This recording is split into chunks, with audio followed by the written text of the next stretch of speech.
Please open in your learning workbook to page 161. Let's solve an example problem. For each function graphed below, state whether it is one-to-one.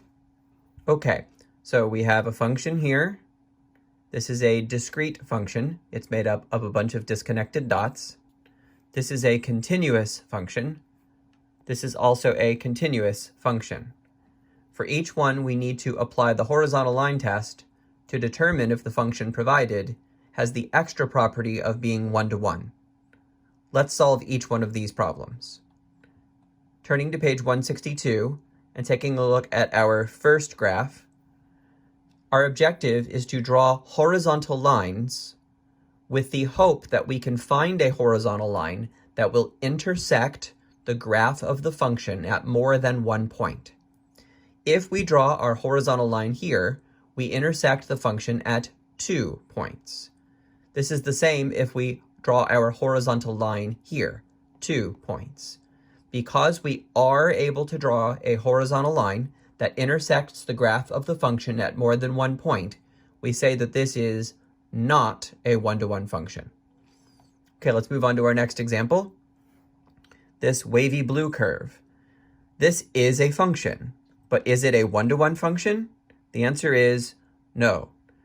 If you can draw a horizontal line that will intersect the blue curve at more than 1 point, then it is not a one-to-one function.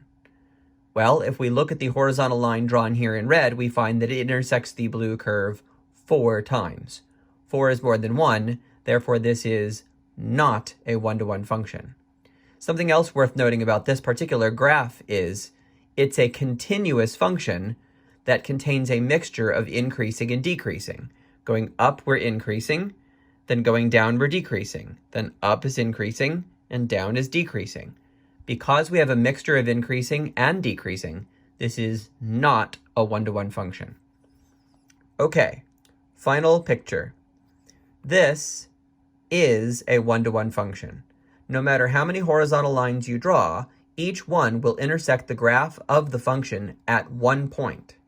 Therefore, this is a one-to-one function.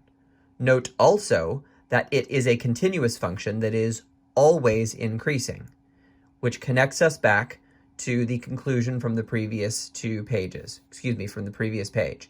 If the graph of a continuous function is always increasing or always decreasing, then it is a one-to-one function. If a continuous function is one-to-one, then it is either always increasing or always decreasing. So as we compare these final two pictures, this is continuous with a mixture of increasing and decreasing, therefore not one-to-one.